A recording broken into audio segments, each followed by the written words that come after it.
Hello dear student, आज हम लोग पढ़ेंगे इलेक्ट्रॉपिक फॉर्म ऑफ फास्फोरस। फास्फोरस का जो के बारे में जान लीजिए। फास्फोरस आपने देखा भी होगा, जो आपकी घर में माचिस की तीली होती है, उस माचिस की तीली में जो ऊपर आप देखते हैं लाल कलर का कंपाउंड, वो कहलाता है रेड फास्फोरस, या एक इलेक्ट्रॉपिक फॉर्म है फास्फोरस की। फास्फोरस की मेनली 3 तरह की इलेक्ट्रॉपिक फॉर्म होती हैं। पहले समझ लीजिए, फास्फोरस जो है ग्रुप 15 का ही कंपाउंड एलिमेंट है, जो कि नाइट्रोजन के नीचे आता है। तो आप देख सकते हैं यहाँ पर कि जो फास्फोरस है ये कई तरह की क्या कहते हैं इलेक्ट्रॉपिक फॉर्म होती हैं, लेकिन जो 3 उसकी मेन हैं वो आपके सामने हैं, वाइट, रेड एंड ब्लैक। ठीक है, पहले बात करते हैं हम लोग वाइट फास्फोरस के बारे में। ये सबसे कॉमन वैरायटी है फास्फोरस की। ओके, और ये मोस्टली पाई जाती है वो फास्फाइड रॉक से पाई जाती है। अब जिसका स्ट्रक्चर होता है बेटा, मैं भी दिखाता हूँ उसका फिगर आपको पहले। अभी ये जो स्ट्रक्चर का पोर्शन है ये मैं अभी आपको आगे पढ़ाता हूँ। जिसकी मेन प्रॉपर्टी समझ लो। सबसे चीज़ तो ये है कि बहुत सॉफ्ट होता है, इसको आसानी से नाइफ से कट किया जाता है। तो ये भी कह सकते हैं कि एक ऐसा नॉन मेटल है जिसको हम लोग आसानी से नाइफ से कट कर सकते हैं। ये वैक्सी सॉलिड होता है विद गार्लिक स्मेल, इसमें गार्लिक की स्मेल आती है। ये जो पॉइंट है उसको बेटा आप अच्छे से तैयार कर लीजिएगा। It is insoluble in water but soluble in benzene. मतलब ये आपके जो ऑर्गेनिक सॉल्वेंट्स हैं उनमें ये आसानी से सोल्यूबल होती है। मेन पॉइंट क्या है इसका, तो ये पढ़ लीजिएगा आप। प्लस इसकी गार्लिक स्मेल,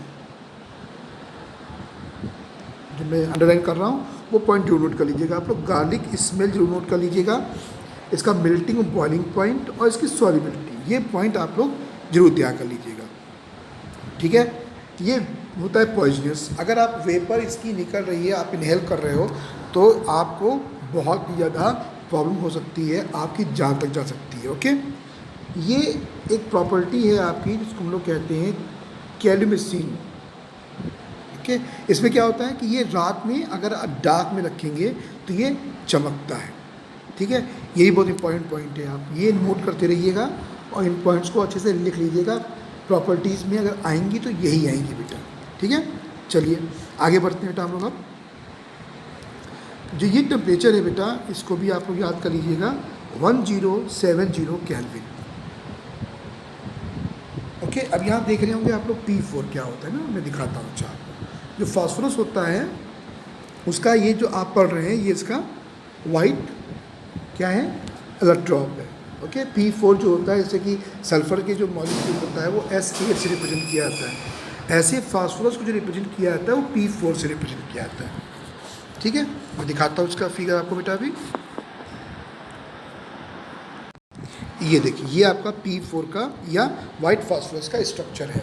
ओके, और इसमें आप देख सकते हैं कि चारों P जो जुड़े हुए हैं वो 60 डिग्री के एंगल पर जुड़े हुए हैं। इसको बेटा आप लोग स्ट्रक्चर को तैयार कर लेना, बहुत ही इंपॉर्टेंट। इस P ब्लॉक एलिमेंट में मेन जो इम्पॉर्टेंट टॉपिक हैं वो बेटा इनके एटॉमिक जो इनका स्ट्रक्चर है ये बहुत इंपॉर्टेंट है बेटा। ठीक है, अब वापस चलते हैं हम लोग वाइट फास्फोरस पे। ओके, तो ये 1070 केल्विन तक तो स्टेबल होता है, बट उसके बाद बेटा ये 2P2 में टूट जाता है। ओके, अब कितने टेम्परेचर पर, 1070 केल्विन पे। इसका मतलब ये बहुत अधिक टेम्परेचर हुआ। इसी की वजह से क्या होता है कि वाइट फास्फोरस जो होता है वो लीस्ट स्टेबल होता है, कम स्टेबल होता है अगर हम कंपेयर करते हैं तीनों में। जो अदर इनके हैं, अभी पढ़ाऊँगा मैं आपको, ब्लैक और रेड फास्फोरस, उन दोनों से इनकी स्टेबिलिटी क्या होती है, कम होती है। ठीक है, रीजन दिया हुआ बेटा, आप इसको पढ़ सकते हैं। देखिए यहाँ पे रीजन दिया हुआ है कि इसका जो एंगल है 60 डिग्री, इसकी वजह से भी इसकी स्टेबिलिटी क्या होती है, कम होती है। इसका जो इनिशियल टेम्परेचर होता है कितना होता है, 303 केल्विन। नोट कर लीजिए, 303 केल्विन को अगर सेंटीग्रेड में चेंज करेंगे तो आपको आता होगा 273 माइनस कर दिया इसमें से। तो जो इनिशियल टेम्परेचर क्या होता है, इनिशियल टेम्परेचर वो लीस्ट टेम्परेचर होता है जहाँ पर कोई चीज़ इग्नाइट शुरू होती है, जलना शुरू होती है। तो उसका जो टेम्परेचर है वो काफ़ी कम है, 373 केल्विन, और ये आसानी से आग पकड़ लेता है बेटा। ठीक है, चलिए आगे बढ़ते बेटा। हाँ, ये आप लोग पढ़ लीजिए। यहाँ पर जब ऑक्सीजन से इसकी रिएक्शन होती है, जब जलता है फास्फोरस, क्या बनाता है? Phosphorus pentoxide. ठीक है, P4O10, जो कि डाइमर है P2O5 का। इसका P2O5, और इसकी वजह से ही बेटा इसको हम लोग फास्फोरस पेंटॉक्साइड कहते हैं। चलिए, अब कुछ और नॉन मेटल के साथ इसकी रिएक्शन दे रखी है, मेटल्स एंड नॉन मेटल्स के साथ। देखिए ध्यान से, अगर यहाँ पर हम लोग सोडियम से करेंगे रिएक्शन तो सोडियम फास्फाइड बना देगा, सिल्वर के साथ सिल्वर फास्फाइड बना देगा, मैग्नीशियम के साथ मैग्नीशियम फास्फाइड। फार्मूला निकालना आप जानते होंगे। मैग्नीशियम जो होता है बेटा, उसकी वैलेंसी होती है 2, फास्फोरस की वैलेंसी होती है 3, क्रॉस मल्टीप्लाई कर देंगे तो Mg3P2 बन जाएगा। सिमिलरली जो फास्फोरस होता है, जब वो रिएक्शन करता है हाइड्रोजन के साथ, जो क्या होती है नॉन मेटल, क्या फॉर्म करता है? PH3। It is very similar to the production of, preparation of NH3। इसे कहते हैं फॉस्फीन, इसका नाम होता है फॉस्फीन। इसके बारे में भी मैं आपको आगे पढ़ाऊँगा। चलिए, लेकिन इनकी आप ध्यान रखिएगा, जो फास्फोरस होते हैं इनके ऑक्सीजन के साथ ईजिली कैच फायर, मतलब वो आसानी से ये आग में जल जाते हैं। अब जो आपका मेन रिएक्शंस हैं, ऊपर की रिएक्शंस जो हैं, ये इनके आने के चांसेस बहुत कम, बट ये बहुत ही इम्पॉर्टेंट है। ठीक है, फास्फोरस की सल्फ्यूरिक एसिड के साथ रिएक्शन और फास्फोरस की नाइट्रिक एसिड के साथ रिएक्शन। ओके, इसमें अगर देखिए ध्यान से तो सब कुछ कॉमन है। डिफरेंस काहे का है बेटा? अगर H2 सल्फ्यूरिक एसिड से कर रहे हैं रिएक्शन तो SO2, ठीक है, और अगर H2O3 से कर रहे हैं तो NO2। ये ध्यान रखिएगा बेटा आप लोग। बाकी फास्फोरिक एसिड ऊपर ही बनेगा, फास्फोरिक एसिड नीचे बनना है, साथ में वाटर मॉलिक्यूल बनने हैं। ठीक है, इसको बेटा आप लोगों को रिएक्शंस को अच्छे से तैयार कर लेना है, याद कर लेना है कि जब वाइट फास्फोरस की रिएक्शन सल्फ्यूरिक एसिड से होती है तो ये फॉर्म करता है SO2 with phosphoric acid. Similarly जब HNO3 से होता है तो NO2 बनाता है और साथ में आपका फास्फोरिक एसिड बनाता है। ठीक है, चलिए अब आगे बढ़ते हैं। मेन पॉइंट बेटा आप उन्हें नोट कर लिए होंगे, चाहे तो आप इसका स्क्रीनशॉट लेकर मेन पॉइंट याद कर सकते हैं।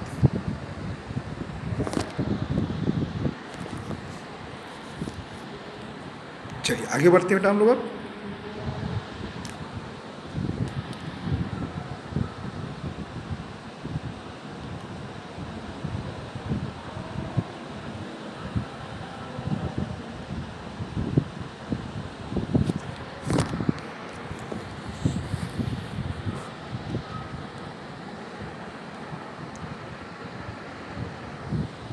देखिए, दिख रहा होगा आपको, यहाँ पर देखिए ध्यान से, यहाँ पर भी कुछ प्रॉपर्टीज़ दे रखी हैं फास्फोरस की रिएक्शन कॉपर सल्फेट के साथ, ठीक है, और सिल्वर नाइट्रेट के साथ। अब यहाँ पे क्या हो रहा है कि अगर हम लोग कॉपर सल्फेट की रिएक्शन कर रहे हैं तो कॉपर फॉर्म कर रहे हैं। ओके, सिमिलरली जब सिल्वर नाइट्रेट से रिएक्शन कर रहे हैं तो हम लोगों को सिल्वर फॉर्म हो रही है। देखिए यहाँ पर ये कॉपर सल्फेट से क्या बना रहा है? क्यूप्रिक फॉस्फाइड, जिसको बाद में कन्वर्ट कर रहे हैं किसमें? कॉपर में। तो आप इन दोनों रिएक्शंस को एक साथ अगर लिखना चाहते हैं तो हमको लास्ट में ये रिएक्शन मिलेगी। आपको बेटा यही रिएक्शन याद भी करनी चाहिए। ठीक है, आप लोग कॉपर की जो रिएक्शन है इसके साथ, उसमें केवल यही याद करिएगा बेटा। ठीक है, फास्फोरिक एसिड, सल्फ्यूरिक एसिड और साथ में कॉपर मिलना है। सिल्वर नाइट्रेट के साथ रिएक्शन करने पे क्या मिलना है हम लोगों को? सिल्वर मिलना है और फास्फोरिक एसिड मिलना है। ओके, ये रिएक्शंस आपको अच्छे से बेटा तैयार करनी होंगी। चलिए, ये आपका कैसे ट्राइक्लोराइड एंड पेंटाक्लोराइड कैसे बनना है ये इसमें दिया हुआ है।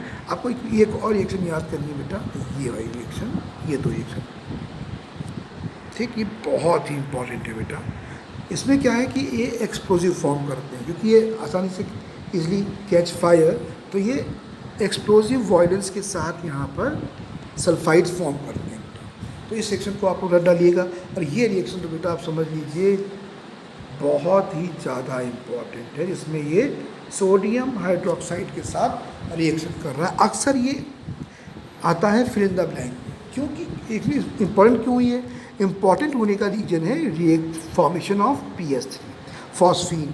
ये अभी आप जब प्रोडक्शन ऑफ फॉस्फीन पढ़ेंगे, प्रिपरेशन ऑफ फॉस्फीन पढ़ेंगे, तब भी ये रिएक्शन आपको याद करनी पड़ेगी। बहुत ही इंपॉर्टेंट रिएक्शन है, इसको बेटा आप लोग अच्छे से तैयार कर लीजिएगा प्लीज़, ठीक है। चलिए दो तीन रीजन और भी है। एक तो ये प्रिपरेशन ऑफ एन एस्ट्री, बस देखो हम नीचे देख सकते हैं ये डिस्प्रोपोर्शनेशन का एक एग्जाम्पल है, बहुत ही इंपॉर्टेंट रिएक्शन है ये, और ये आप फर्स्ट ईयर में भी पढ़ चुके हैं बेटा जब आपने डिस्प्रोपोर्शनेशन रिएक्शन का एग्जाम्पल पढ़ा था। चलिए नेक्स्ट टॉपिक जो है आपका वो रेड फास्फोरस है, ठीक है। अब इसमें क्या होता है बेटा कि P4 होते हैं, उनमें एक बॉन्ड कम हो जाता है और ये एक इस टाइप का स्ट्रक्चर फॉर्म करते हैं। आप देख सकते हैं बेटा इसमें है ये भी P4 बेटा, बट इसमें ये लंबी चेन फॉर्म करती है बेटा, ठीक है। इसमें फॉस्फोरस होता है मैक्सिमम, वाइट फॉस्फोरस में भी होता है, तभी इसको हम लोग क्या बोलते हैं, एलोट्रॉप बोलते हैं। अब देखिए रेड फास्फोरस की खास चीज़ें,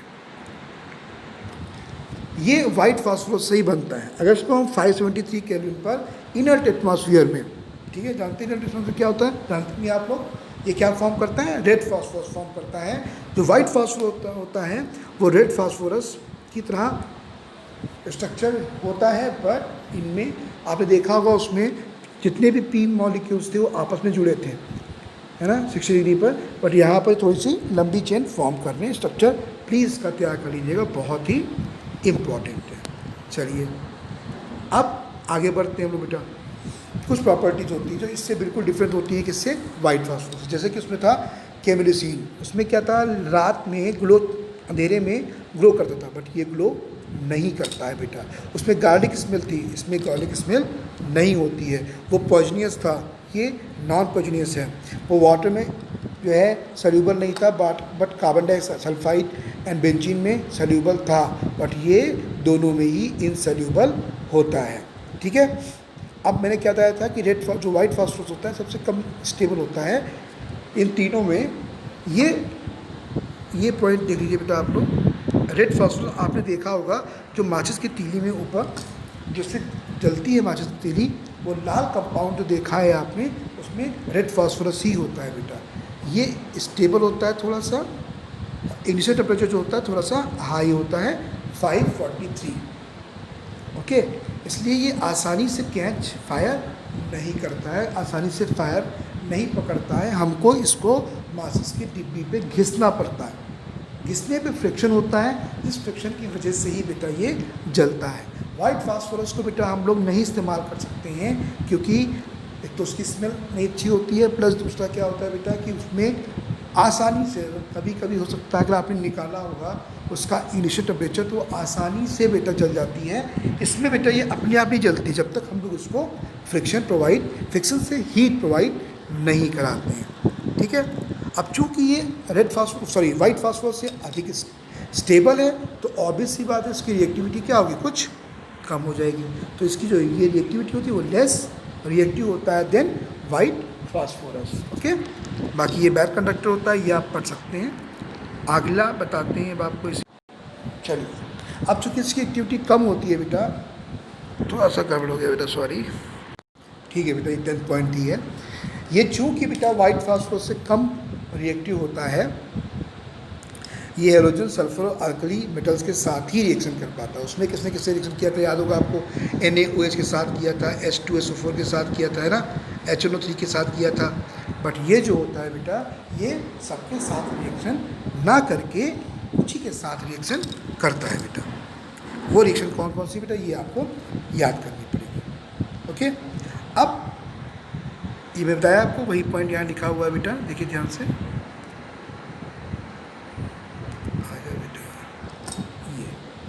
red phosphorus does not react with caustic alkalis, क्योंकि पीछे आपने वाइट फास्फोरस में उनके साथ रिएक्शन सीखी थी आपने, ठीक है। अब जो रेड फास्फोरस को हम लोग वापस वाइट फास्फोरस में कन्वर्ट कर सकते हैं अगर इसको हम लोग बॉयल करें, कहाँ, इनर्ट एटमॉस्फेयर में। आपको याद होगा कि रेड फास्फोरस से जो बनता है वाइट फास्फोरस से, उसमें भी इनर्ट गैस का इस्तेमाल किया जाता है, उसको हीट किया जाता है। यहाँ पे क्या है कि हम रेड फास्फोरस को इनर्ट एटमॉस्फेयर में बॉयल कर दें, तब भी हम लोगों को वाइट फास्फोरस, उसके वेपर बनेंगे, उन वेपर को कंडेंस करके वाइट फास्फोरस हम लोग प्राप्त कर सकते हैं। अब बात करते हैं बेटा हम लोग ब्लैक फास्फोरस की। स्ट्रक्चर देखो दे रखा है आपको, हेक्सागोनल शेप में होगा, मिलेगा आपको। इसका ही फॉर्मूला P4 ही होता है, लेकिन इसमें जो शीट टाइप की तैयार होती है फास्फोरस की। तो आप देख सकते हैं कि जो वाइट फास्फोरस होता है उसमें केवल P4 का एक मॉलिक्यूल स्ट्रक्चर ने बताया आपको। रेड में थोड़ी लंबी चेन बन जाती है, इसमें चेन बहुत ही ज़्यादा हो जाती है बेटा, ठीक है। अब ब्लैक फास्फोरस की बात करते हैं, तो जो सबसे अधिक रिएक्टिव होता है बेटा वो क्या होता है, वाइट फास्फोरस। आपको याद होगा, है ना, सबसे कम स्टेबल होता है इन तीनों में। रेड फास्फोरस जो होता है वो थोड़ा सा लेस रिएक्टिव होता है, किससे, वाइट फास्फोरस से। और जो ये ब्लैक फास्फोरस है ये सबसे कम रिएक्टिव होता है और सबसे अधिक स्टेबल होता है, ठीक है। तो याद कर लीजिएगा, आपको मेन पॉइंट में लिख देता हूँ बेटा, आपको याद भी कर लेना। सबसे अधिक अगर हम बात करें रिएक्टिविटी की बेटा, सबसे अधिक रिएक्टिव होता है वाइट, उससे कम होता है रेड और सबसे कम होता है ब्लैक, ठीक है। इसको बेटा आप लोग अच्छे से याद कर लेना कि वाइट सबसे रिएक्टिव होता है, उससे कम रिएक्टिव होता है रेड, सबसे कम रिएक्टिव होता है ब्लैक।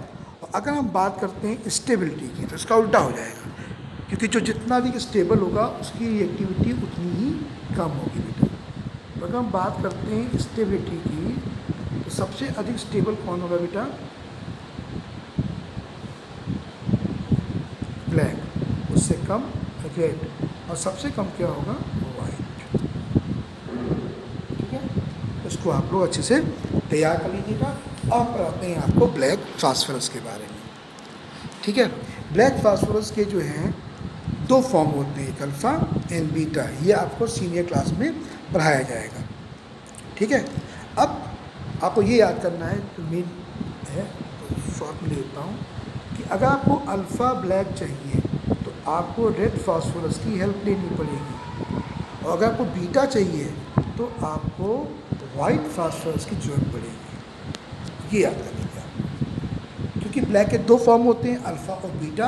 तो अल्फ़ा अगर चाहिए तो रेड फास्फोरस का इस्तेमाल करिए, बीटा चाहिए अगर तो वाइट फास्फोरस का इस्तेमाल कर सकते हैं। इसका स्क्रीनशॉट ले लीजिए बेटा आप लोग, ये बहुत ही इंपॉर्टेंट टॉपिक हैं, इनके आपको नोट्स तैयार करने होंगे। तो इसमें आपको मेन पॉइंट क्या याद करना है कि सबसे अधिक रिएक्टिव कौन है, सबसे लेस रिएक्टिव कौन है, ठीक है, सबसे स्टेबल कौन है, सबसे लेस स्टेबल कौन है। प्लस आपको ये क्या करना है कि तीनों के स्ट्रक्चर बहुत इंपॉर्टेंट है, स्ट्रक्चर तो अक्सर आते भी हैं बेटा, ठीक है। चलिए एक इसमें जो मेन पॉइंट में पढ़ाना चाहता हूँ बेटा आपको, वो है बेटा आपका थर्ड, फोर्थ एंड फिफ्थ। बहुत ध्यान दीजिए, थर्ड क्या है, it has high polymeric layer structure and exist in 3 crystalline and 1 amorphous form.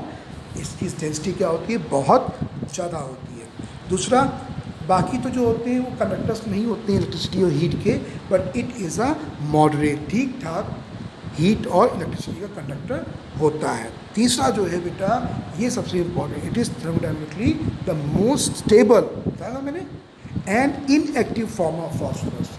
White phosphorus तो बेटा आप आसानी से जला सकते हो, इवन रूम टेम्परेचर पे भी पॉसिबिलिटी है, बट रेड को जलाने के लिए, जो कि माचिस की तीली में इस्तेमाल होता है, उसको जलाने के लिए बेटा हमको इस्तेमाल करना पड़ता है माचिस की डिब्बी। और जो ब्लैक फास्फोरस होता है ये सबसे अधिक स्टेबल होता है, इसको जला पाना सबसे मुश्किल होता है। और लास्ट में देखिए लिखा हुआ है कि white phosphorus stored under water to protect from air, ठीक है। अगर उसको खुला छोड़ देंगे तो ये रिएक्शन कर सकता है, इसलिए इसको स्टोर करके किस में रखा जाता है, वाटर में। लेकिन आपको याद होगा सोडियम को हम स्टोर करते थे केरोसिन ऑयल में, क्योंकि अगर आप केरोसिन ऑयल में नहीं रखेंगे, वाटर में रख देंगे, तो सोडियम की रिएक्टिविटी वाटर के साथ अच्छी है, विगरसली है, और वो आसानी से पानी से रिएक्शन करके प्रोडक्ट्स फॉर्म कर लेता है, लाइक हाइड्रोजन। लेकिन यहाँ पर चूँकि आपकी जो फास्फोरस होती है ये वाटर से रिएक्शन नहीं कर पाती है, इसलिए वाइट फास्फोरस जो कि बहुत रिएक्टिव होती है उसको बचाने के लिए उसको वाटर में स्टोर किया जाता है, जबकि ब्लैक और रेड फास्फोरस मतलब है कि स्टेबल होते हैं, इनको बेटा हम लोग अलग स्टोर कर सकते हैं बिना पानी के भी, क्योंकि ये वाइट फास्फोरस कंपेरिजन में कम रिएक्टिव होती है। चलिए अब नेक्स्ट बढ़ते हैं टॉपिक पे। नेक्स्ट टॉपिक है आपका फॉस्फीन। याद रखिएगा फॉस्फीन का जो फार्मूला होता है बेटा वो होता है PH3, लाइक अमोनिया का क्या था NH3, इससे कितना होता है PS3। अब ये रिएक्शन आपने इसकी प्रिपरेशन आपने पीछे अभी जस्ट अभी पढ़ी थी, देखिए ये देखिए लिखी हुई यहाँ पे, मैं दिखा देता हूँ आपको, ये देखिए ये जो लेबोरेटरी प्रिपरेशन थी ये मैंने आपको पीछे पढ़ाई थी, मैंने बताया भी था कि इम्पॉर्टेंट है क्योंकि ये reaction preparation of laboratory preparation of phosphine है, प्लस ये एक कैसी रिएक्शन है डिस्प्रपोर्शनेशन, इसमें फास्फोरस से ही ऑक्सीडेशन होता है और फास्फोरस से ही रिडक्शन होता है बेटा। ठीक है, यहाँ पे रिडक्शन हो रहा है BH3 में, ऑक्सीडेशन हो रहा है सोडियम हाइपोफॉस्फाइड में। तो इसको बेटा आप लोग बहुत अच्छे से प्लीज़ तैयार कर लीजिएगा, बहुत ही इंपॉर्टेंट रिएक्शन है। इसके अलावा जो प्रिपरेशन है फॉस्फीन की वो देखिए, फॉस्फाइड के साथ अगर हम Cl या H2O की रिएक्शन कर रहे हैं तब भी हमको फॉस्फीन मिल जाता है, इसको याद कर लीजिएगा बेटा आप लोग। और ये रिएक्शन थोड़ी सी इंपॉर्टेंट है फॉस्फोरस एसिड से। अगर हम फॉस्फोरस एसिड को 478 से 483 केल्विन गर्म कर रहे हैं तो हम लोगों को फास्फोरिक एसिड प्लस PS3 मतलब दोनों के दोनों यूजफुल हैं, फास्फोरिक एसिड भी और PS3 भी। इसको बेटा आप लोग अच्छे से याद कर लीजिएगा। नेक्स्ट क्या है फास्फोरियम सॉल्ट। आपको याद होगा बेटा अमोनियम सॉल्ट क्या होते हैं, लाइक NH4Cl है ना, ये आपका अमोनियम होता है बेटा NH4 प्लस, ये आप पहले पढ़ चुके होंगे, काफ़ी पढ़ा होगा इसके बारे में आप लोगों ने। जो NH4 प्लस होता है बेटा ये होता है अमोनियम, और इसके साथ कोई हेलोजन लगा देते हैं हम Cl minus Br minus I minus, तो ये इसका अमोनियम हैलाइड सॉल्ट बन जाता है।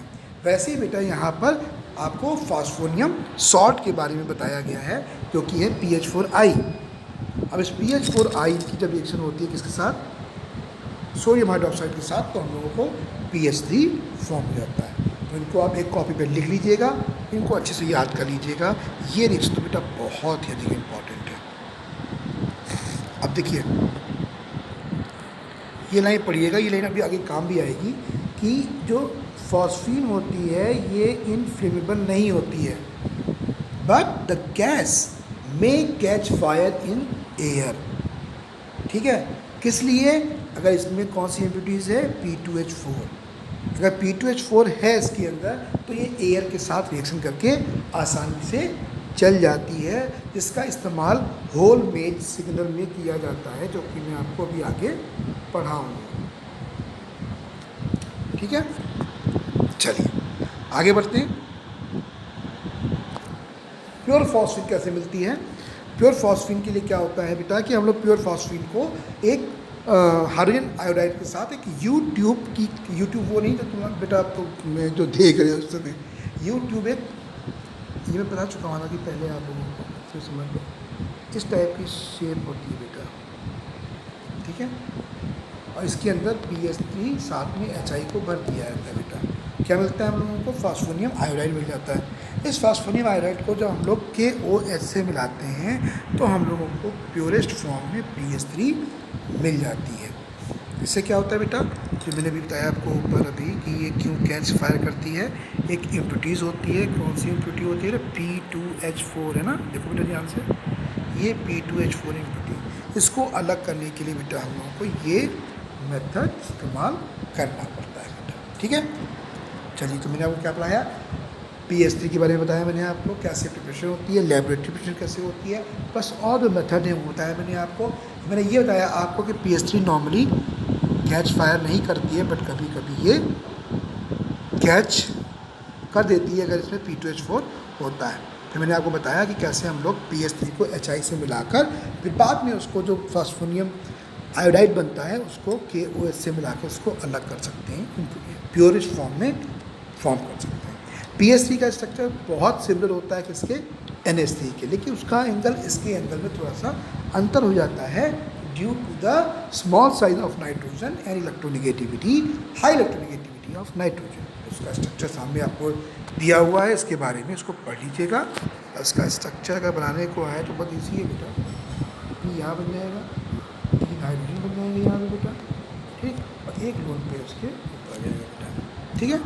चलिए अब प्रॉपर्टीज़ पे आते हैं। कलरलेस गैस होती है, अनप्लीजेंट मतलब गाली गैस स्मेल आती है, बहुत ही पॉइजनस होती है और एयर से भारी होती है। ये देखिए, ये आपको PS3 का स्ट्रक्चर दे रखा है, इसको बेटा आपको अच्छे से तैयार कर लीजिएगा। अभी बना लीजिए कॉपी पे अभी और उसको तैयार कर लीजिएगा। चलिए अब आते हैं हम लोग केमिकल प्रॉपर्टीज़ पे।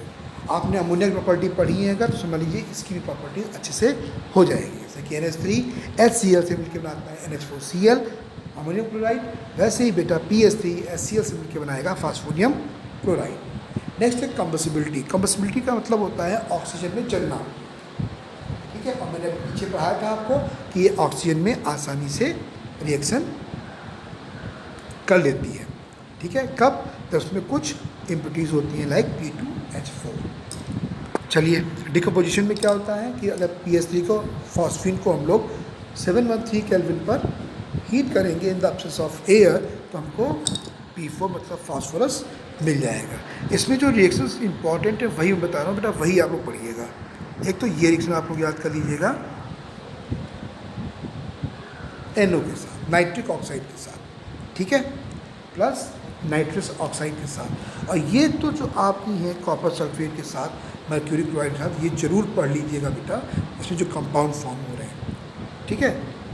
और इसी है, इसको याद करना, देखिए ध्यान से, इसका Cl और इसका H बना देगा HCl, क्या बचेगा Hg और P, ये मिलके आपस में फॉस्फाइड बना देंगे। सिमिलरली कॉपर सल्फेट में ये H और ये सल्फेट क्या बना देगा H2SO4, बचेगा क्या, कॉपर है फास्फोरस, क्या बना देगा, कॉपर फॉस्फाइड बना देगा। यही इसी रिएक्शन के साथ होगा। तो इन रिएक्शंस को याद करने का तरीका मैंने आपको बता दिया है, इसको बेटा आप लोग अच्छे से तैयार कर लीजिए। अब बढ़ते हैं बेटा हम लोग आगे। ये बेटा आपको होल्मी सिग्नल, इसमें क्या होता है बेटा, बहुत ध्यान सुनिएगा कि एक बॉक्स लेते हैं और उस बॉक्स के अंदर दो चीज़ें भर देते हैं बेटा।